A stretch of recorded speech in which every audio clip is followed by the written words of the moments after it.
So, in this lesson here, we're going to take the simple strumming motion of going up and down, and then we're going to convert it into something that sounds like fingerpicking, because we're basically arpeggiating every chord in the chord progression that we play, and we can also use strumming at the same time. So how do you achieve this?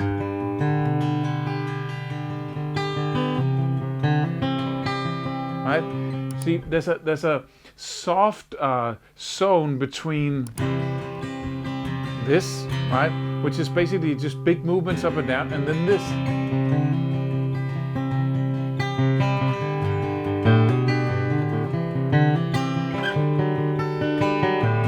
Right? And suddenly we can do both strumming and we can do single string picking, but it's the same thing that happens.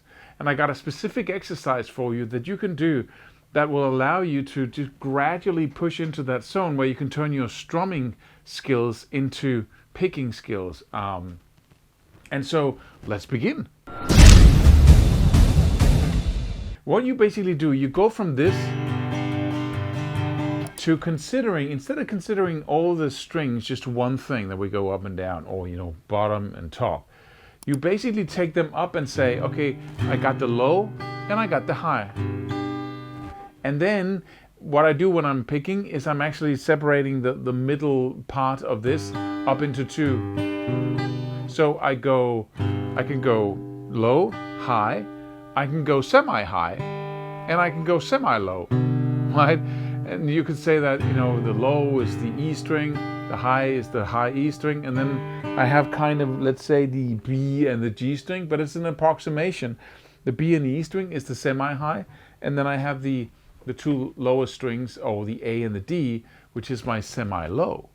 So if you try to say, let me just do a G major chord down here, and I hit the low, and then I hit the high, so I go down, up, and then the next time around, I don't hit the low, I hit the semi-low, so I hit the A string and the D, like that.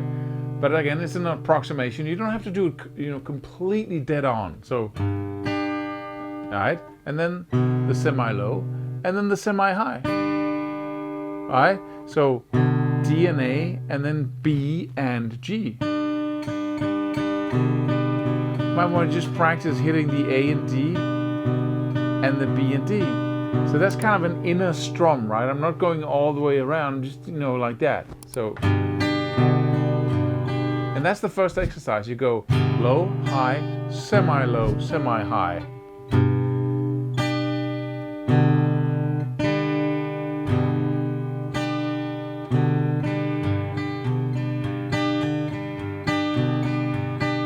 Right?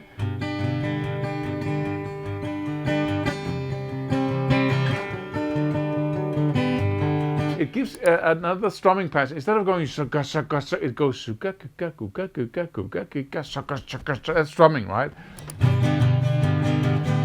Right. Instead you go, and from that motion, basically, again, let's make it very concise. There, we get E and A string, right? Then the top E and B string, right? Then the A and D string with a downstroke, and then the B and G string with an upstroke, right? Down, up.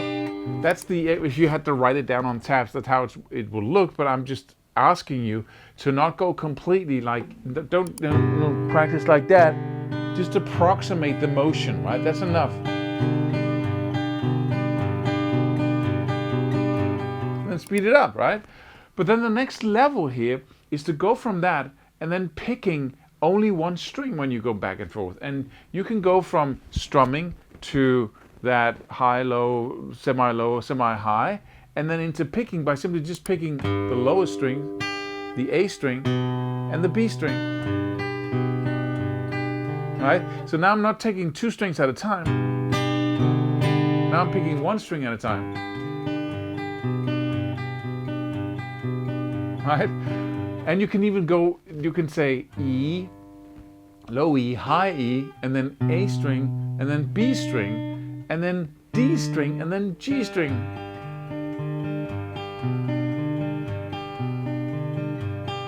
That's a very precise, very accurate exercise, and it's fine to do it. It's good to do it because it'll teach you the movements. But when it comes to live playing, what you want to do is you want to be more free than that. So do, by all means, do the exercise. All right? But then, once you've done that, then start loosening up. Go from,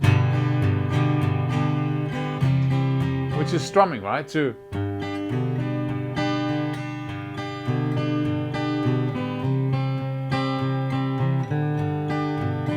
and then to picking, actually.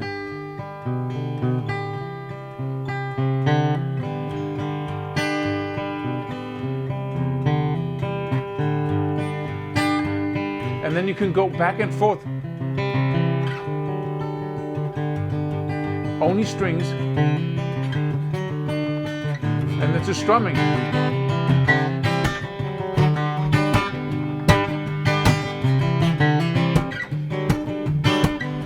Right? And then suddenly you have to, hey, it's moving. It's and it becomes a fluent thing instead of just a strumming pattern that you can do, right? And then once you start combining that accuracy strumming, you could say, with the rhythmical patterns that we can derive from being able to go 1, 2, 3, 4, 1, 2, 3, 4, bat, dat, bat, dat.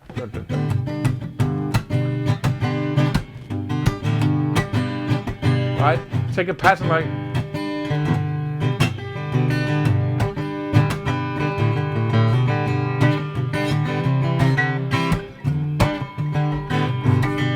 right? So in the next lesson here, we're going to talk about this percussive thing, right?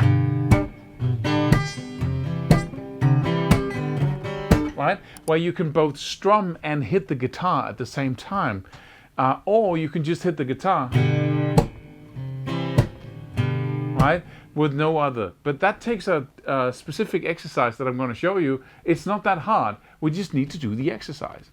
Of course, this is only touching in the surface, even though these are central, extremely effective exercises that you can do. Once you start doing them, you realize that there's so much more underneath that. Do this exercise now. Make that step and set yourself free from doing strumming things to being able to improvise these things.